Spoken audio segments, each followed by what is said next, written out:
Hi hello guys. Match ಅಂತೂ ಸೂಪರಾಗಿತ್ತು, full enjoyment ಇತ್ತು. ನಿಮಗೂ ಇದೇ ಥರ ಟಿಕೆಟ್ಸ್ ಬೇಕಾ? ಈ ವಿಡಿಯೋ ಕಂಪ್ಲೀಟಾಗಿ ನೋಡಿ. ನಾನು ಎಷ್ಟು ಪ್ರಯತ್ನ ಪಟ್ಟಿದ್ದೀನಿ ಒಂದು ಟಿಕೆಟ್ ಪಡೆಯೋಕ್ಕೆ, ಹಾಗೂ ನೀವು ಹೇಗೆ ಟಿಕೆಟ್ ಪಡ್ಕೋಬೇಕನ್ನೋದನ್ನ ಕಂಪ್ಲೀಟಾಗಿ ತಿಳಿಸ್ತೀನಿ ಈ ವಿಡಿಯೋದಲ್ಲಿ ನಿಮಗೆ. ಮೇಯ್ನಾಗಿ ಸಬ್ಸ್ಕ್ರೈಬ್ ಮಾಡ್ಕೊಳ್ಳಿ ಗಾಯ್ಸ್, ಯಾಕಂದರೆ ನಾನು ಮಾಡೋ ವಿಡಿಯೋ ನಿಮಗೆ ತಲುಪುತ್ತೆ. ನೆಕ್ಸ್ಟ್ ಮ್ಯಾಚ್ ಟಿಕೆಟ್ ನಿಮಗೆ ಯಾವಾಗ ಬಿಡ್ತಾರೆ ಏನು ಅನ್ನೋ ಡೀಟೇಲ್ಸ್ ನಾನು ನಿಮಗೆ ಕಂಪ್ಲೀಟಾಗಿ ಅಪ್ಡೇಟ್ ಮಾಡ್ತೀನಿ.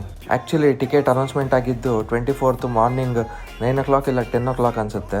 ಅದಾದಮೇಲೆ ನಿಮಗೆ ಟಿಕೆಟ್ಸ್ ಬಿಟ್ಟಿದ್ದು 4 o'clock ಆರ್ 4:10 ಅರೌಂಡ್ ಅನ್ನಂಗೆ ನಿಮಗೆ ಆನ್ಲೈನಲ್ಲಿ ಟಿಕೆಟ್ ಅವೈಲಬಿಲಿಟಿ ಸ್ಟಾರ್ಟ್ ಆಗುತ್ತೆ.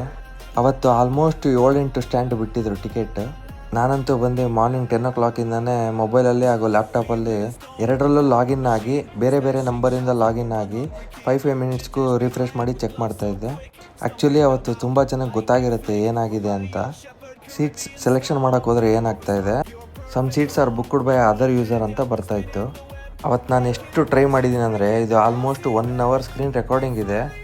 ನಾನು ಕಟ್ ಮಾಡಿ ಮರ್ಜ್ ಮಾಡಿ ನಾನು ಅಪ್ಲೋಡ್ ಮಾಡಿರೋದು ನಿಮಗೆ ಓನ್ಲಿ 2 to 3 minutes ಅಷ್ಟೇ ನಾನು ಅಪ್ಲೋಡ್ ಮಾಡಿರೋದು.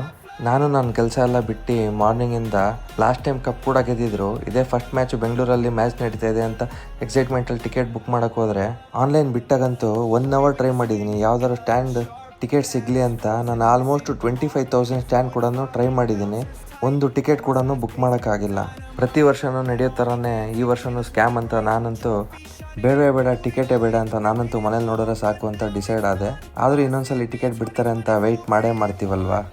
ಆ್ಯಕ್ಚುಲಿ ನಾನು ನಮ್ಮ ಫ್ರೆಂಡ್ಸ್ ಎಲ್ಲರಿಗೂ ಹೇಳಿದ್ದೆ, ಟಿಕೆಟು ನಿನಗೆ ಸಿಕ್ಕಿದ್ರೆ ನನಗೆ ಮಾಡು, ನನಗೆ ಸಿಕ್ಕಿದ್ರೆ ನಿನಗೆ ಮಾಡ್ತೀನಿ ಅಂತ.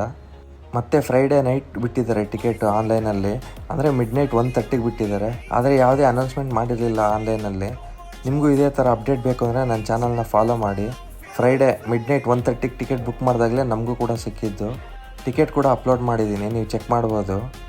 RCB ವೆಬ್ಸೈಟಲ್ಲಿ ಮಾಡಿರೋ ಟಿಕೆಟೇ ನಿಮಗೆ ಸ್ಕ್ರೀನ್ ರೆಕಾರ್ಡಿಂಗ್ ಮಾಡಿ ಅಪ್ಲೋಡ್ ಮಾಡಿರೋದು.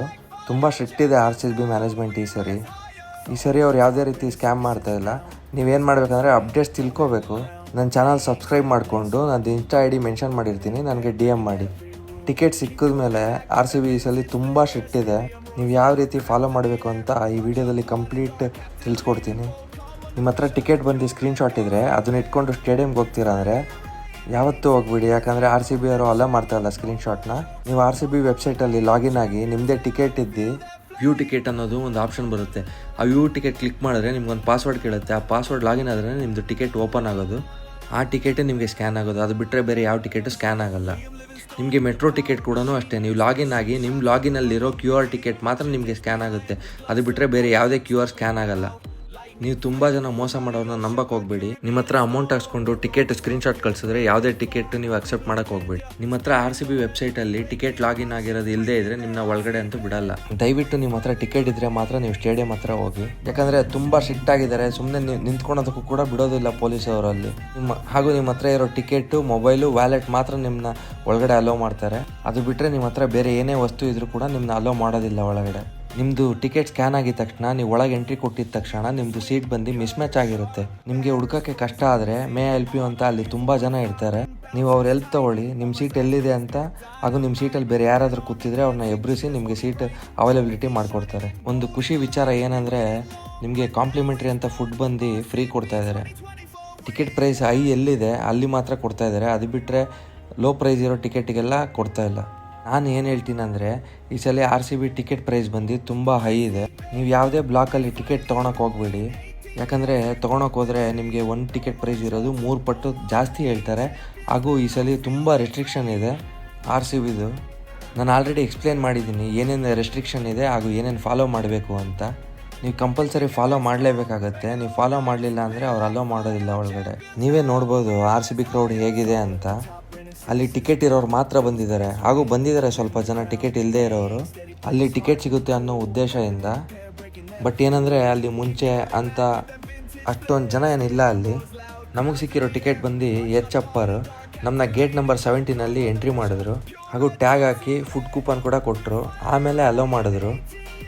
ಇಂತೂ ಟಾಸ್ ಅಂತೂ ಸ್ಟಾರ್ಟ್ ಆಯಿತು 7 o'clock. ನಮ್ಮ ರಜತ್ ಪಟ್ಟಿದಾರು ಮತ್ತು ಇಶಾನ್ ಕಿಶನ್ ಬಂದು ಟಾಸ್ ಹಾಕಿದ್ರು. ಆಬ್ವಿಯಸ್ಲಿ ಟಾಸ್ ವಿನ್ ಆಗಿದ್ದು RCBನೇ.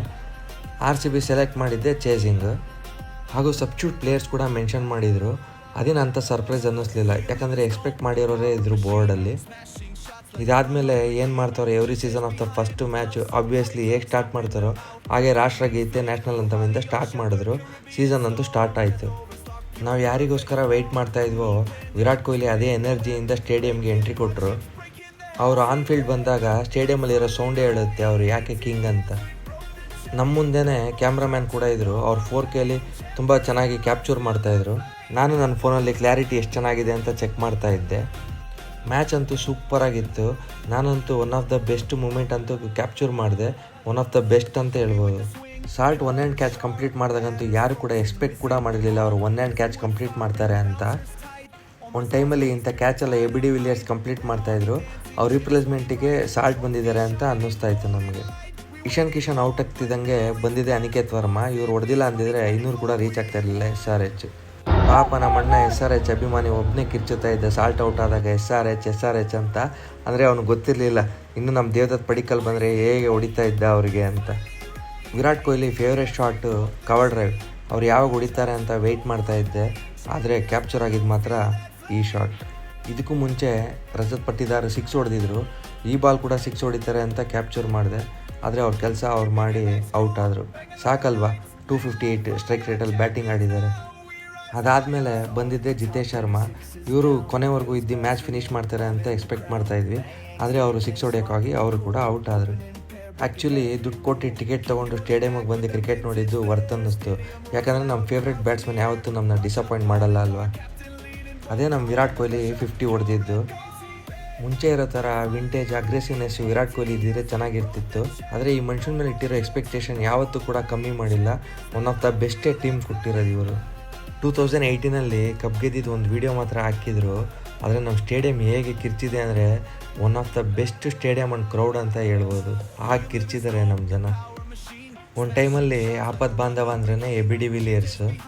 ಅವ್ರು ನೆನಪು ಮಾಡ್ಕೊಳ್ದೇ ಇರೋ ಮ್ಯಾಚೇ ಇಲ್ಲ. ನಾವು ಕ್ಯಾಮ್ರಾಮ್ಯಾನ್ನ ರಿಕ್ವೆಸ್ಟ್ ಮಾಡಿ ಕೇಳಿದ್ವಿ, ಸರ್ ಕ್ಯಾಪ್ಚರ್ ಮಾಡಿ ಅಂತ. ಅವ್ರಿಗೆ ನಮ್ಮನ್ನ ಕ್ಯಾಪ್ಚರ್ ಕೂಡ ಮಾಡಲಿಲ್ಲ. ಸರಿ ಹೋಗಲಿ ಬಿಡಿ, ನಾವೇ ಕ್ಯಾಪ್ಚರ್ ಮಾಡ್ಕೊತೀವಿ ಅಂತ ಸುಮ್ಮನಾದ್ವಿ. ಹಾಗೂ ವಿರಾಟ್ ಕೊಹ್ಲಿ ಪ್ರತಿ ಸಲ ಫಿನಿಷ್ ಮಾಡೋ ಥರನೇ ಬೌಂಡ್ರಿ ಹೊಡೆದು ಮ್ಯಾಚ್ನ ಫಿನಿಷ್ ಮಾಡಿದ್ರು.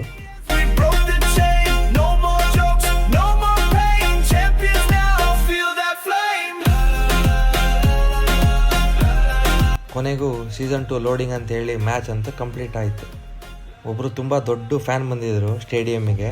ಅವರೇ ನೋಡಿ, ಇವರೇ ಚೋಟ RCB ಫ್ಯಾನ್. ಪಾಪು ಕೂಡ ಚೇರ್ ಮಾಡೋದು ನೋಡಿದ್ರೆ ತುಂಬ ಖುಷಿ ಆಗುತ್ತೆ ಅಲ್ವಾ. ಹಾಗೂ finally RCB won by 6 wickets.